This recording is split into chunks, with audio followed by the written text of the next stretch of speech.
Joining us now is Mott. Welcome to the show. How are you? Good. How are you? Good. So, Miss Mott, tell us about your series and why you decided to write this.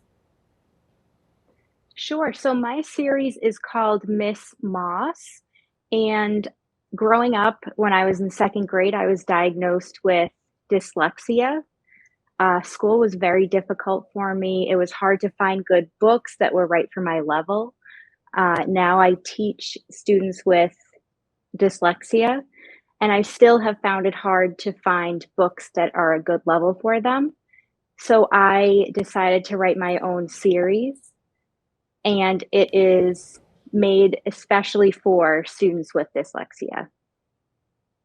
How did you first discover that you decided that you wanted to do this on the journey? Because it's one thing to have this challenge, and then it's another thing to want to do something about it. What made you be in that category where you said, you know what, I'm taking up this challenge and I'm going to make it better for others?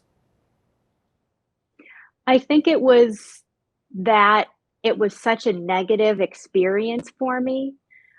My mom was the person that provided me with my reading instruction after school, and it was just so difficult for me. I didn't want other kids to go through the same thing that I did, and to build this kind of negative feeling about yourself and your abilities. Now, I did some research and I realized that you do come from a home of highly educated individuals, right? So, did that, I guess, being so young, did you compare yourself to your siblings at times? And was that also frustration for you? Education was really something that valued in my house. I have two siblings, both are very high achievers, but things came a lot more naturally for them.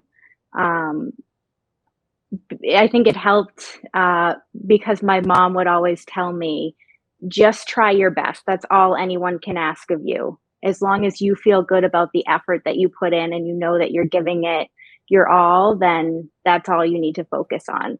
And that's something that really stuck with me, and something that kind of help me push myself and go through things that were difficult.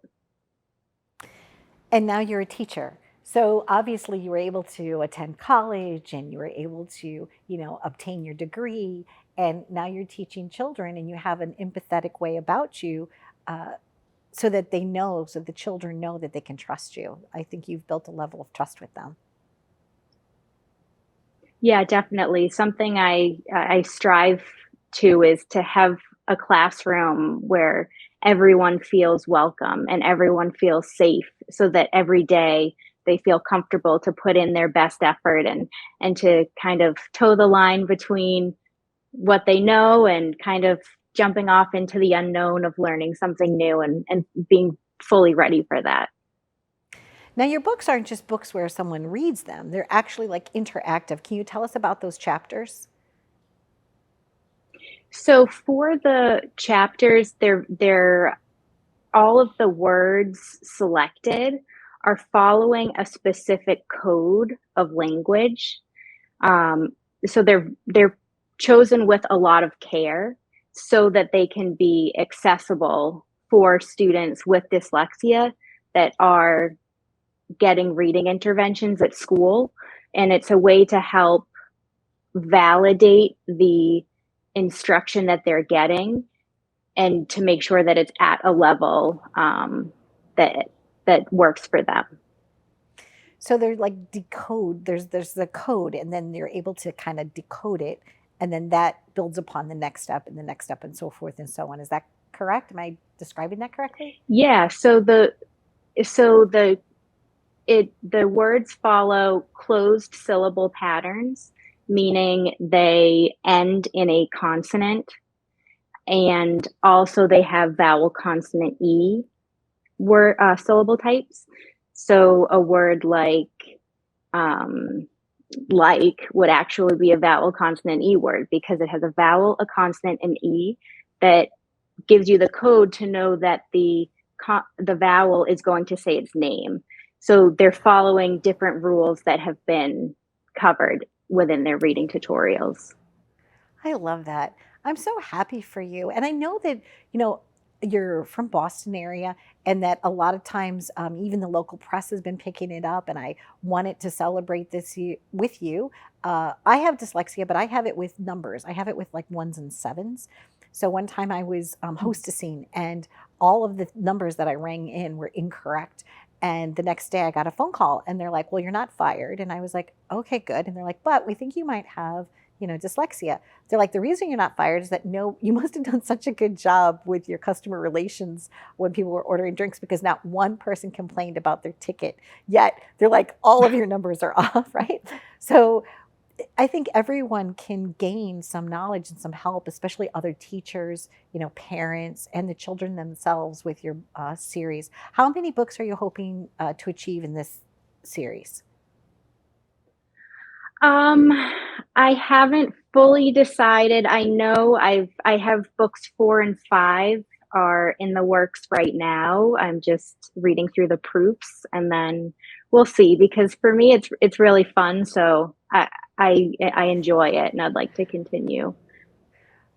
Continued success to you. And how could someone acquire your books? So if you would like to learn more, you could go on my website, mmottbooks.com. The books are also available on Amazon in the US, the UK, and in Canada. Well, thank you very much for joining us today, and happy journeys to you.